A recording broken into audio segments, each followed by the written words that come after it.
Hello, everyone. Welcome to this week's episode of The Questions Bar. I'm Hope Katz-Gibbs, proud producer of the show on Incandescent Radio, Incandescent TV, and we're also out on Spotify, Apple, and iHeartRadio with my co-host, the beautiful lifestylist, Alina Z. She is in LA. I'm here in DC. And today we have the privilege and honor of interviewing Elena's mom, who I have wanted to talk to since I met amazing Elena, who is from Russia, as of course her mom is too. So before we jump into our Q&A, I want to tell you a little bit about our magnificent guest. So born in 1954 in St. Petersburg, Russia, from the age of 9, Elena began to question the reality around her, from the Communist Party's monopoly on power to the lack of human rights and freedom of religion. Her curiosity and bold questions often shocked her teachers and her parents. In 1976, she married, and in 1980, Alina was born. Followed by 1979, she earned a master's degree in civil engineering. So we're going to hear about her background and history in this fabulous conversation. But pivotally, when Mikhail Gorbachev allowed private enterprise in 1988, she and her first husband opened a small company. They rented a basement, acquired some equipment, hired 15 employees, and started a family sewing business. A year later, they won a competition among nearly 2,000 companies and received a grant from a group of American businessmen.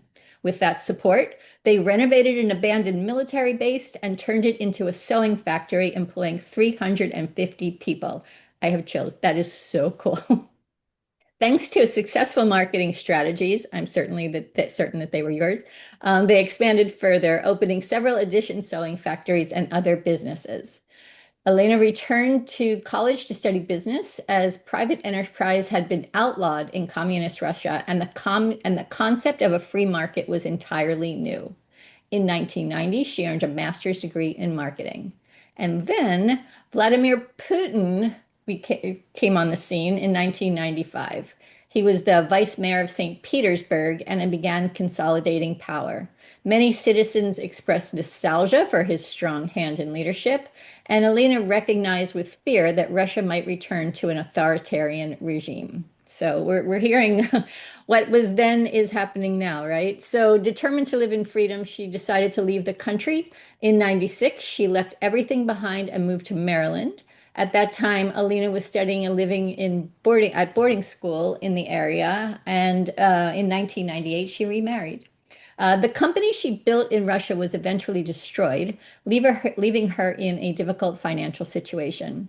She found work at Michael's Arts and Crafts store, earning $6.25 an hour. This is the power of resilience, right? We do what we need to do. During that period, she began painting. By 2000, she was making a living as an artist, creating portraits and murals for private homes and businesses. The entrepreneur never goes away, right? In 2003, after saving enough money to hire help for her ill mother, she returned to Russia for a visit. There, she discovered that part of her former business had survived and had been stolen.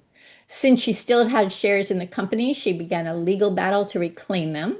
After 3 years of intense court proceedings, she succeeded in selling her shares, a remarkable and risky achievement given the rampant corruption in Russia at the time.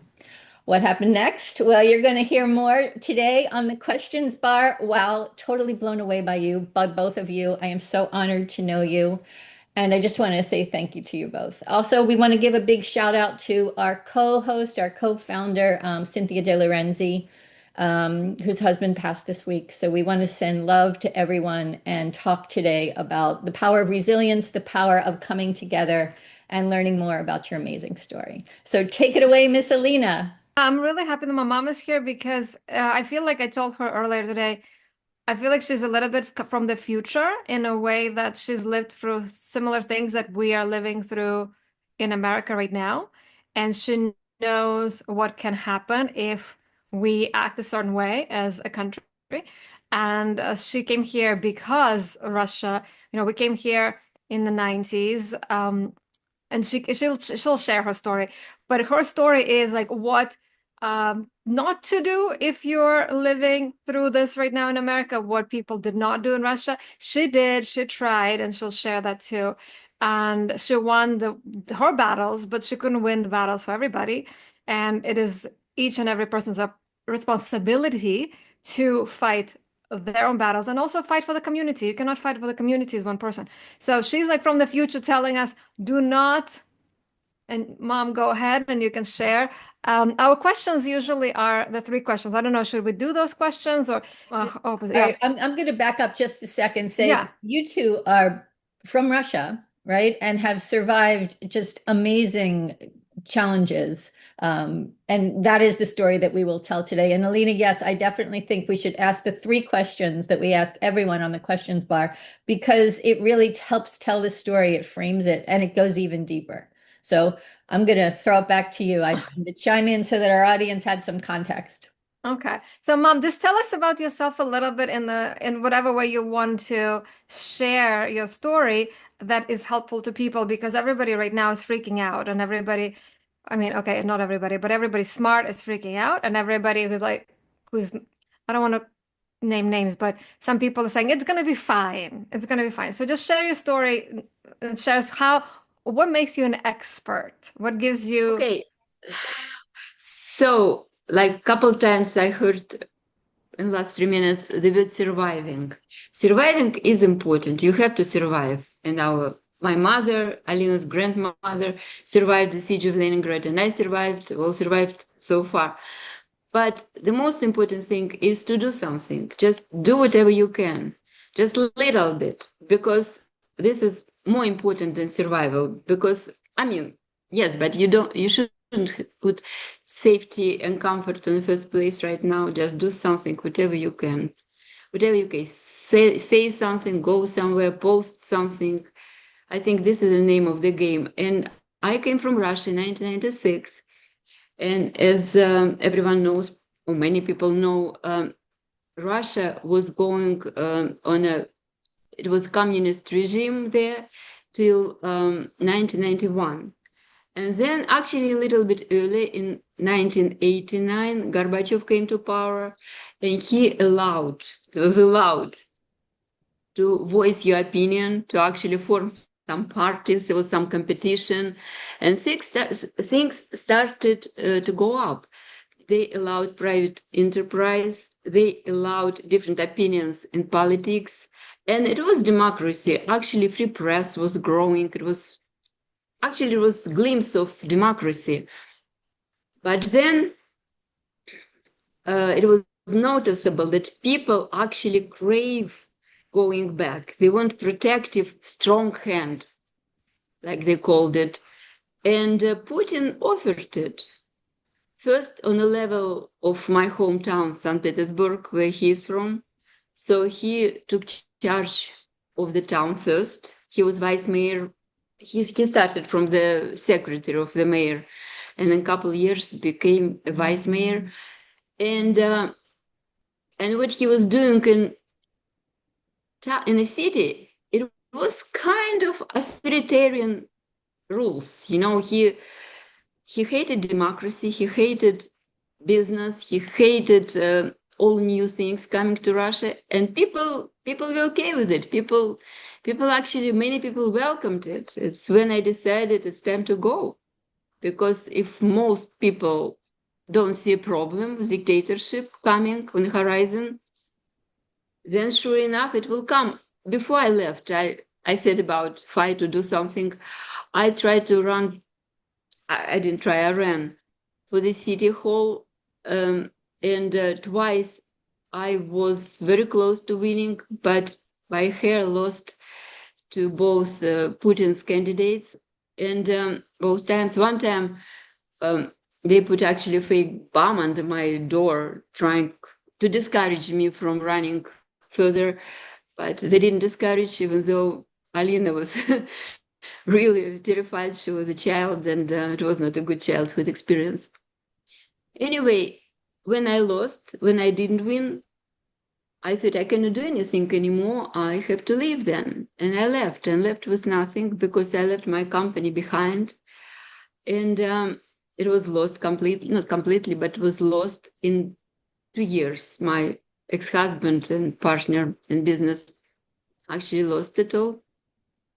And And I came here. It was really, really tough and difficult, but I was happy because I thought I can breathe freely. Freedom was the name of the game. It's what I thought I am coming for. And now when I see it is in jeopardy, and people don't really realize it, that puzzles me a lot. People have to wake up.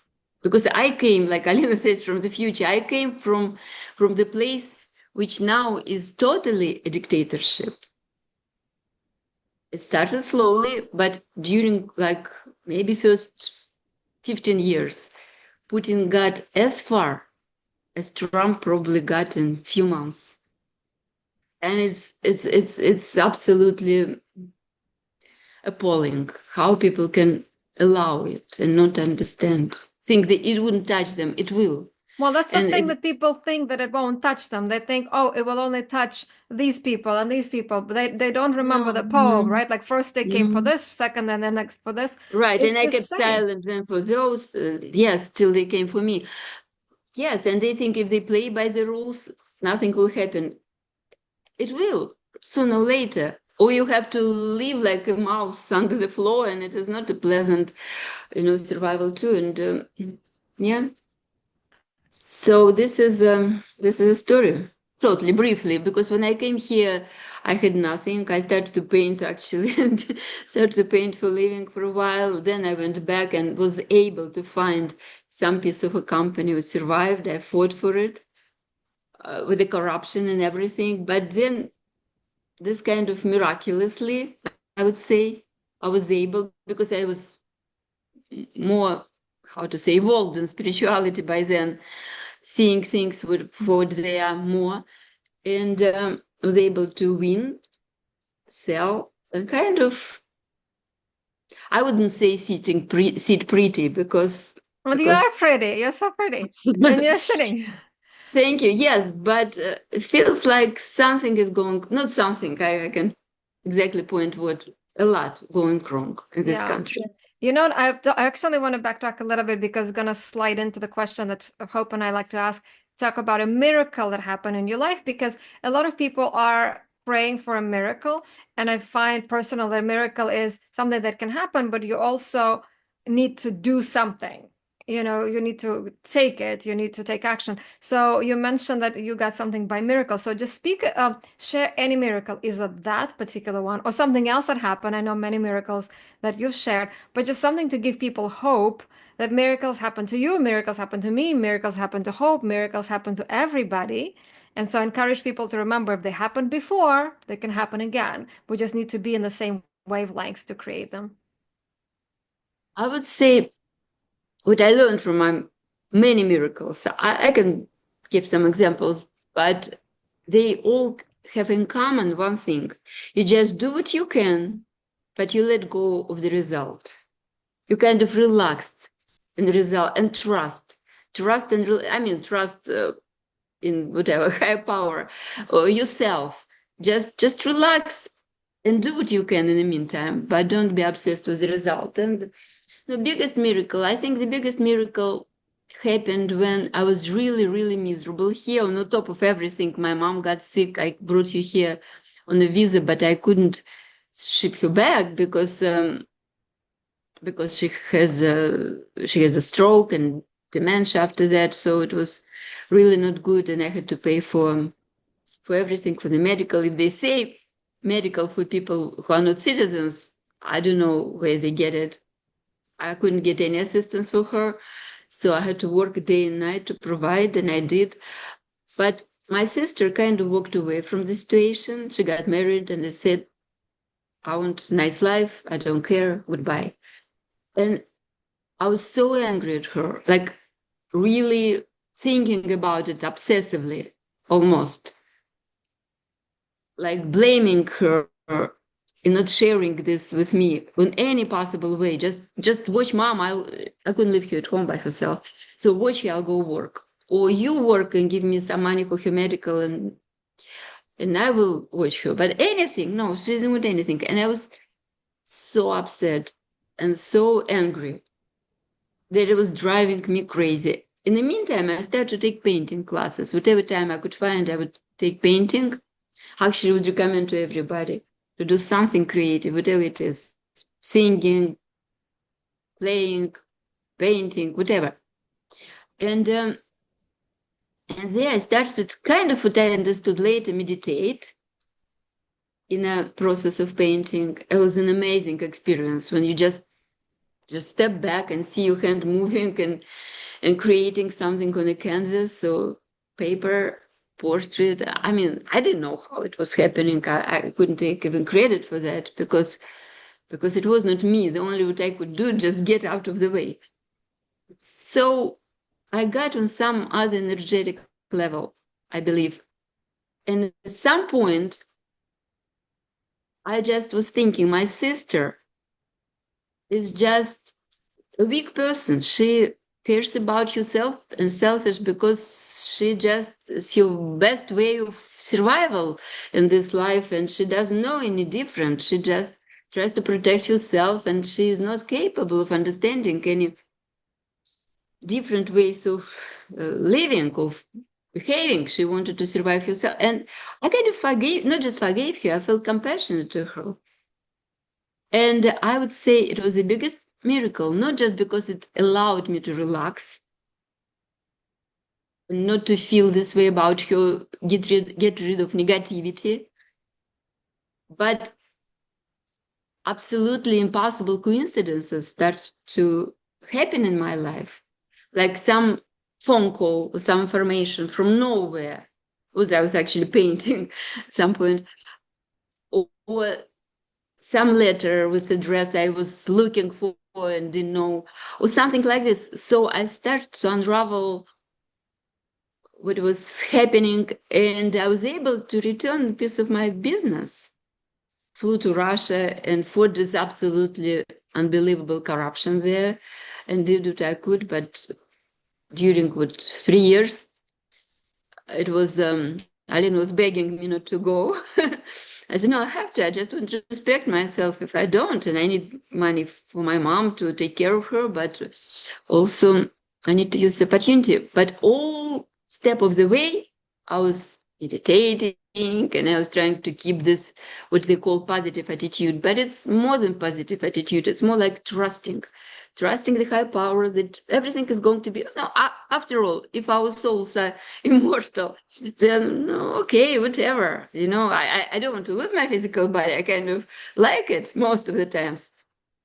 But still, you kind of relax and trust and do what you do, but with a good feeling, with a feeling of, like you're going like a surfer goes on a wave. It looks crazy. Wave is huge, but surfers like ride the wave.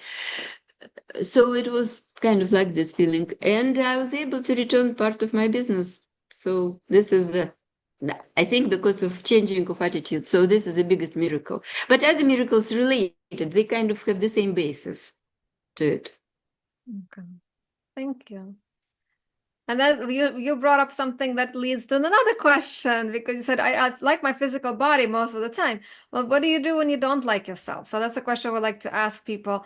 A lot of times people don't like how they look, or they don't like something they did, and they start talking so badly about themselves. I'm like, why are you talking badly about yourself? Things happen. Like your best friend wouldn't say that about you. So like, what do you do when, nice glass, I got that for you. 6 of them. Yeah, 6 of them. So just share, how do you handle when you don't like yourself? When you don't like yourself, how do you love yourself? Or how can Okay. you suggest people do it if you have any, advice? No, okay. This is something I use maybe like a salvation, mental salvation. I read, actually, so the video was yoga face yoga.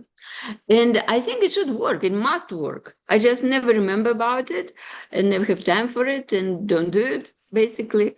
But in the morning. It's not yoga face, it's face yoga. Face yoga. When I look myself. What's up, yoga face? Face yoga. Okay, but kind of the same thing. Maybe not. But anyway, look at myself in the mirror in the morning.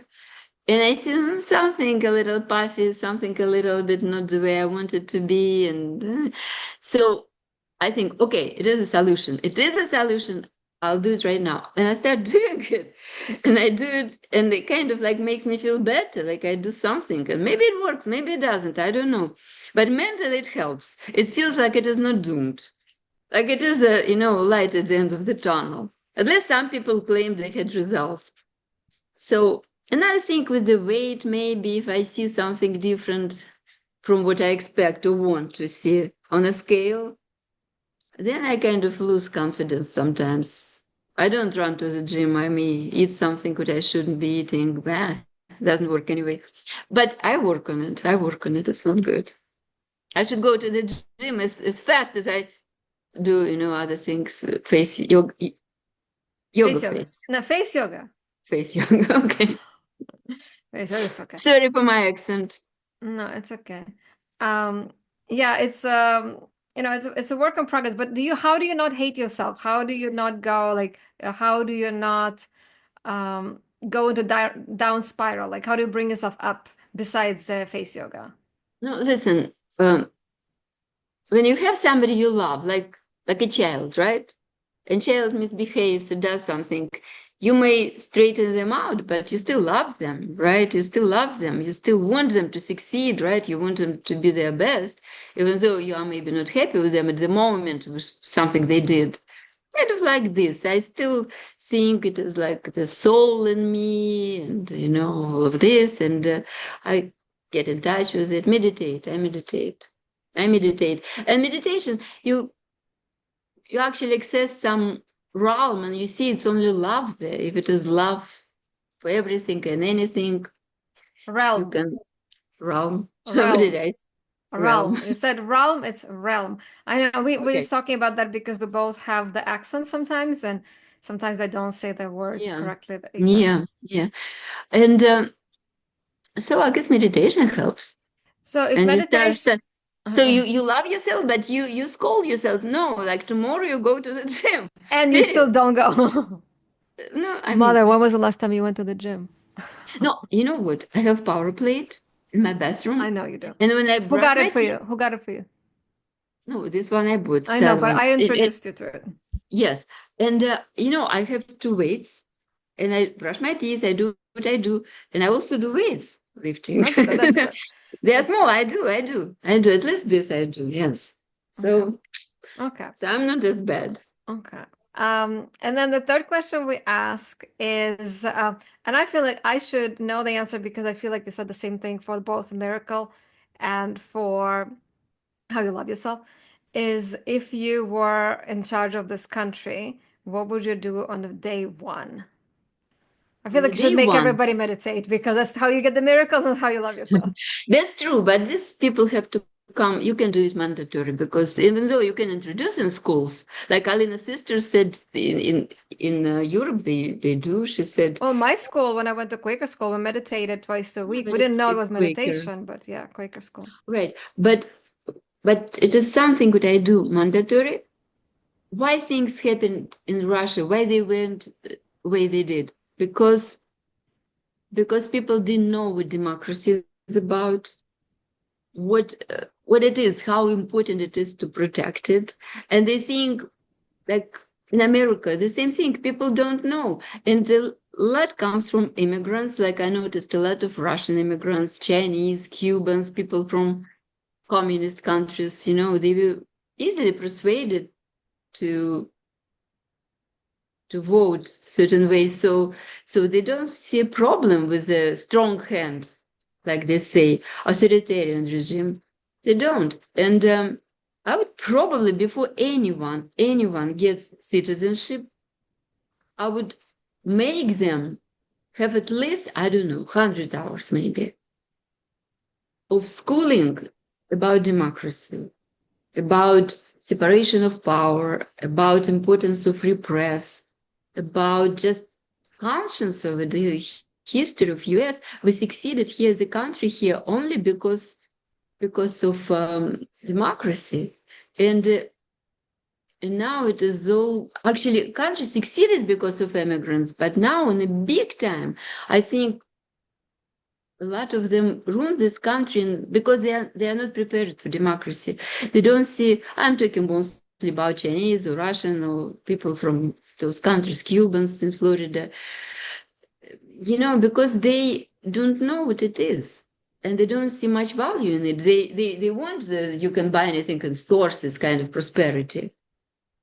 But what it's based on in a fair competition in politics in the first place and democracy. So I would make them go through serious classes and learn and have tests and the whole, process of it. And the same in schools. I think here they study a little bit, but we took it for granted here. We take it for granted. It's taken like it's supposed to be like this. It is not.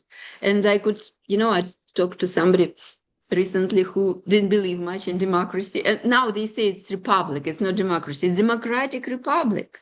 It's just absurd, but not even to recognize it. But like compare North Korea and South Korea, right? The same people. What is the difference? Only one difference. Democracy in South Korea made them prosperous country and starving people in North Korea. And it's all based on economy. It's based on political arrangements too. Without democracy, we would go too far. So if I were president, it's what I would do in the first place. Make people really seriously learn about it, have tests and immigrants and here in schools and just everywhere, a lot. Because otherwise we take it for granted and we lose it. This is my fear. Yeah. Thank you. Hope, do you have any questions? I do. I love what you said, and I am so impressed by your courage. I want to, what do you see coming, right? So we're recording on October 17th, 2025. A lot of change. There's a big parade tomorrow across the country, around the world, the No Kings Parade, people pushing back. I'm here in DC, so I'm seeing a lot of this firsthand, what's evolving, the tons of job cuts and people just, kind of going nuts, not knowing what's happening. But that's contrasted with a lot of people just, going about their business because maybe they don't know what else to do, how to, maybe they agree with what's happening, which I find horrifying and impossible to understand. But I would love to hear what you're forecasting, what you're seeing as possible fallout of what's happening here in 2025. Okay. I would come to the same thing what I said before, like in April, I think April 14th, my fiance Mark and I went to Washington actually to protest near Monument. And maybe it was 1,000 people, maybe a couple thousand. It was right after people in Washington lost jobs. A lot of people, I don't remember how many, 10,000, whatever it was, when Musk was cutting jobs in government. And where were all these people? Why they didn't come? I was so surprised, and it made me worried. I think people don't understand the importance of what's happening now.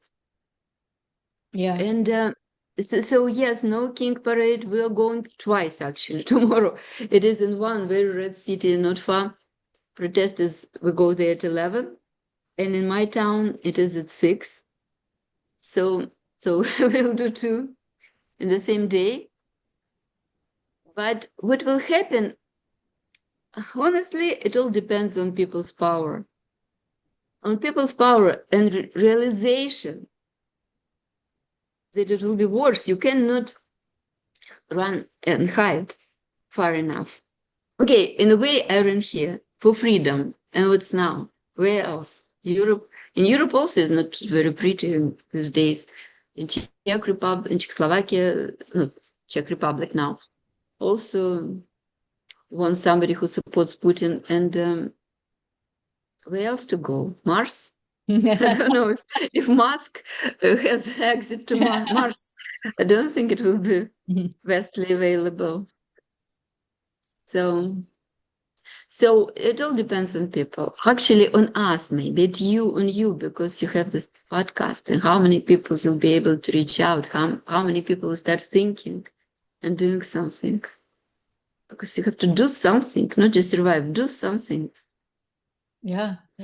And what concerns me is that we're generations of, you know, uh, we haven't lived through this before. 100 years ago, right? It was the Great Depression. My kids are in their 20s. My daughter just turned 30, my son's 26. And, you know, I talk to them and their friends, and they're like, we don't want to talk about it, Mom. It's fine. You know, and then they kind of like just play games or whatever. And they're smart, they're wise kids. They don't want to be stressed. They don't want me to kind of like shake the cage and say, this is a problem. You guys need to pay attention. Come on, we need to do something, right? So that concerns me profoundly. Um, and just this ability to stay sane and meditate in this chaos. Because I think if you're looking forward, it's really hard to not be petrified, right? Um, and Yeah, so this meditation is salvation. the This is for meditation, sure. I But you know, you mentioned, oh, sorry, I'm interrupting. go ahead, go ahead. But what you mentioned, your kids, it's exactly when you said, if I were president, what I would do, right? For immigrants, education about democracy. And also in schools here, like really seriously address this. Because it's like in medical school, you know, they learn symptoms. For example, if patient has fever like this, and symptoms like this, and seizures like this, whatever, then probably this patient has to be rushed to emergency room and put on a life support, or it will be too late. The same thing I feel about our democracy, our republic, our democratic republic, like I speak now, because people don't somehow relate to, and but people think, oh, it's okay, it shouldn't bother me, it shouldn't, but they should understand it is like life-threatening symptoms Well, it of the is even country. like what is happening in Pentagon, where people walked out because they didn't want to sign the whatever releases that they were asked to, and do not have free speech, and to even have that in America, press will be required to do such a thing. Like that's a symptom, that's a symptom, It's a and big time it's a symptom. big time symptom, and so that should wake people up to want to go to the protest. And somebody in Europe said what the problem with American protests is that we plan it for one day and then we go home. Like in Europe, they start the protest and they don't go home until it's resolved. Like in Ukraine, even when they had that Magadan, when they had like they stayed there for days and days until something Maidan. happened. Maidan, Magadan, Maidan. So I feel like I don't know how we're doing this, if we're doing it correctly, but But he's preparing. Look, he's it is preparing. military in democratic cities.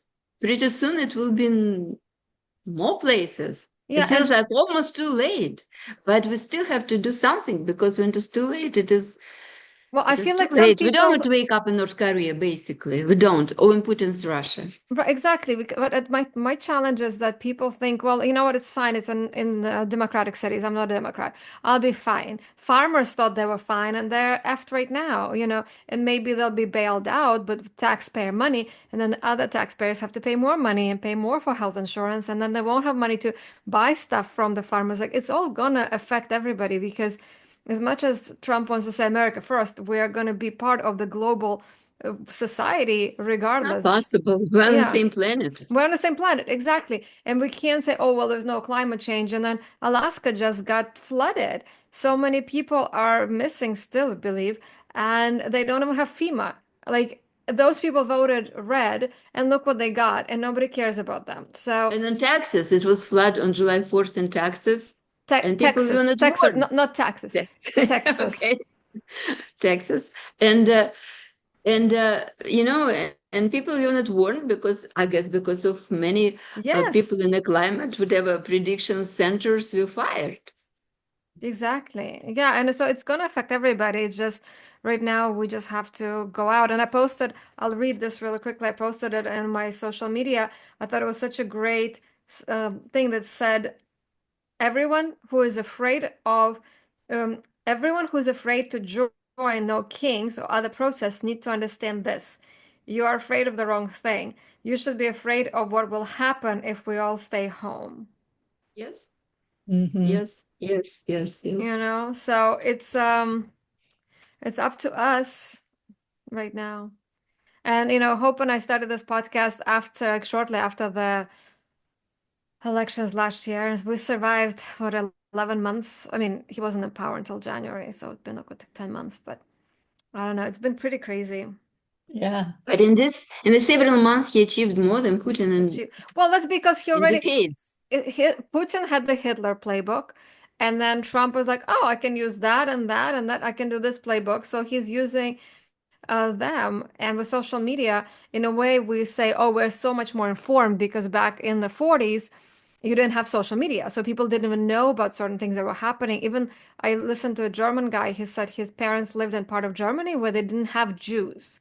Like they lived in a little village. They did not know what was happening. They did not know about a Holocaust. They did not know about Jews being taken away. But ghettos in their village, they were all Nazis because it was the government in Germany, but they did not actually know what was happening. So they couldn't protest anything because it didn't concern them.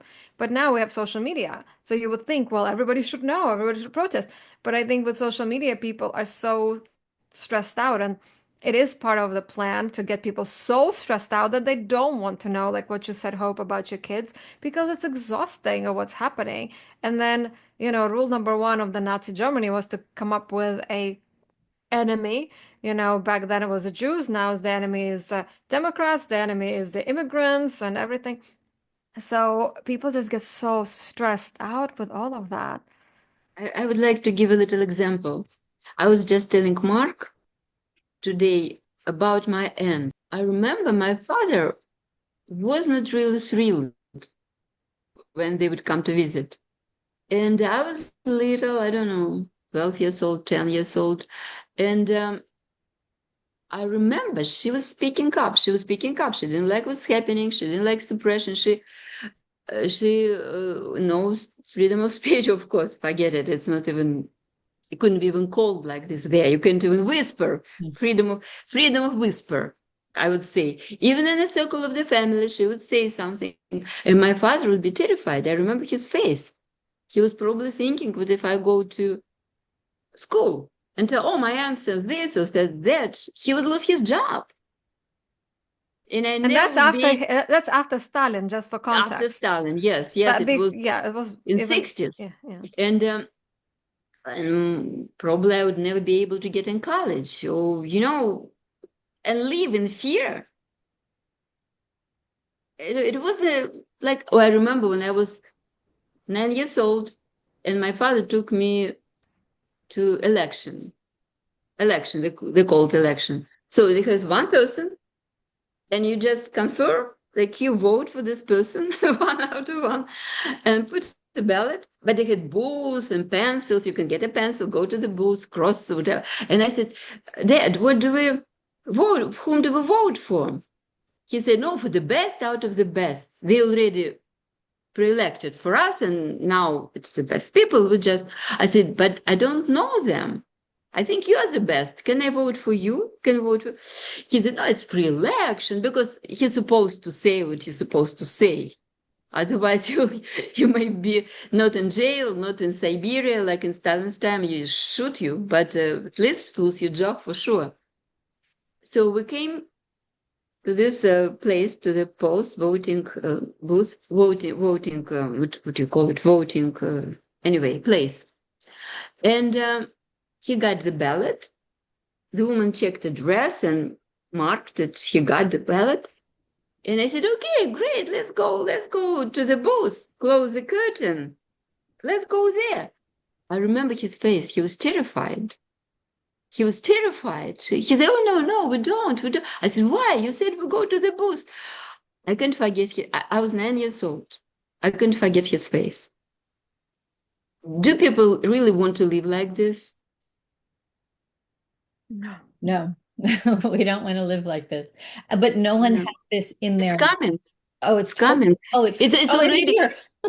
It's already here. Like in the government offices, like in Project 2025, they're supposed to hire only loyal to the authority, like in mafia, Godfather, loyal to Godfather, employees.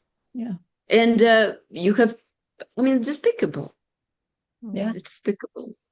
But I think we live in a society where people have such short memories and they want immediate instant gratification. And there's also confirmation bias. Like, I mean, I have it. I will only pay attention to the things that make sense to me, but it's also experience and intuition, right? I'm looking at the whole landscape. I tell Alina this all the time. I read dozens of articles a day and post them on LinkedIn on my page because I want a chronicle of what has happened since for in the last year, right? It's amazing that we've been doing this for almost a year and already so many changes, so many horrifying things. And we're trying to have this girlfriends conversation just so that other people who listen in realize that they're not alone. And we want them to join in on the fight. And, that's why we opened it up in season 2 to interview more people so that we can all be part of this together.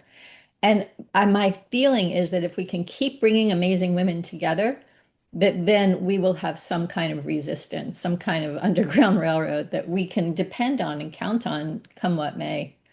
And the other thing is that I'm looking to other scholars and educated people to guide us. So I just put a new show is coming onto the Incandescent Radio Network starting in November with Reverend Robert Flanagan, who is a leader at the seminary here in Virginia. And he's going to talk about courage to thrive and what that looks like. And I was sitting with him on the bench at the seminary yesterday when we were talking about the show. And I said, "How do you feel about what's happening?" He said, "I just have faith." And, that's what you would assume that someone who has, decades of experience in the seminary would say. But I felt like, that's actually what you just said. You have to have faith, that meditation, that deep belief that, but we also have to resist. But take action. We have to take action. Yeah, we have to take action. Yes, just rely on something you can relax and trust in and do your best. Definitely do your best. I also wanted to add, I had a huge company back in Russia. As soon as Gorbachev allowed it, free enterprise, we started right away. And it was very successful. It was a manufacturing, actually, fashion company, clothing. It's what we started with. Clothing. Clothing, that's what I said. Is it closing? Like clothing. And I was eventually built factories, won a grant, and it was great. And when Putin started to come to power, he hated. I personally had a huge animosity with him because when you have your company, you have your business, you feel free. You just do what your customers want. When consumers want you to produce, I did marketing, I did, and that's it. And I felt like a free person for a while. That he cannot dictate me what to do, how to do, and I don't care about you either. But he hated freedom. He hated free business people. I would say now looking back, especially women in business, I particularly fought with him personally. And it's what dictators do. They don't want anyone who is not suppressed. So even business people who think it wouldn't touch them, they should look at how these people lined up for inauguration and to donate money to Trump and do what he wants, and Facebook and, you name them. And Google and, everybody, almost. Big businesses will second up to him too, because they're not free anymore. But these leaders fall, not Putin yet, but Stalin did, Hitler did, all these regimes, right? So keep talking, but tell us what we have to look forward to, not necessarily the bad stuff, because, one of my other friends who I'm doing a cultural salon with here in Washington, D.C., Ala Rogers, her husband was a very big journalist and author, and she was an artist and art gallery owner. And she said, just watch. You will be surprised that one day something will happen and it will turn. So, Alina and I kind of look seriously at astrology. Astrologically, it's supposed to turn around. Supposed to keep our fingers crossed. Supposed to turn around. So, but I still believe without our help and everyone else's participation, I don't know when. So I believe conscience will change. People should, and you do your beautiful part in it, So it should change. People should wake up, should become aware what's happening and stop him, especially people in DC, people there. I mean, this term he cleaned out these people, like, there were some really good Republicans there in his first term. Now he made sure not so much, but somebody, somewhere, somehow will spread this, feel of being alarmed, being conscious, necessity to act and do something. And maybe it will wake up people. I certainly hope it will. But that's why it's in Russian. There is a saying, "Trust in God, but don't Rely on God, but do your part, basically. Yeah, kind of. Yeah, exactly. So I think that's the main point, right? To do things and to meditate, to surrender, to trust. I keep saying and I keep reminding myself the best guarantee to be happy later is to be happy now. So I posted yesterday about going to the protest with love and bringing the lover archetype, not the hero, not the rebel, but because people think protest, but bringing the lover. And imagine like if just hot girls were protesting, like who would, like how do you put it in media, like ICE trying to shoot hot girls, like I hate to say it, but people like beautiful people. And I'm not saying conventional beauty only. I'm saying when you make yourself feel beautiful, however it is, and you really make sure that people see your beauty inside, outside, because when people don't know who you are inside, all they can see is the outside part. And if other people are communicating in their language that's only about the appearance, you want to speak their language so they understand you, So I invite everybody just dress up, not ball gown or anything, but dress up in this movement to make a world a better place that's about peace and love. So let's keep doing that, and we have to wrap up. But I'm inspired. I pray that everything's gonna be good, and we are gonna go to where we can go on Saturday to our local protests and protest with love and peace, and keep praying for that. Astrologically, it should turn. So Yeah. We Well, just can help it, only hope and help it as much as we can. yes. yeah, Well, we're exactly. going to raise our glass. I have my Yeah, yoga. I drank already mine, but Oh, I love it. Um, Cheers, beautiful ladies. cheers. Thank you. Elena, Thank thank you you for so having me. much. Thank you, Alina. Thank you all for listening and watching and reading the questions bar here on Incandescent Radio, Incandescent TV, Spotify, Apple, and iHeartRadio too. We're all out there on the podcast world. And follow Alina, life stylist Alina. She's amazing. Those are her books behind her. This is her magnificent mom. This is my book, PR Rules, the Playbook, teaching you all to do PR marketing, social media, strategy, all that holistic stuff. Woo! I love it. Fireworks. All right. We'll see you next week. Thank you. Thank you, beautiful lady. Thank you. We'll see you all soon. Thank you. Yeah, bye. Bye. The best to everybody. Yes.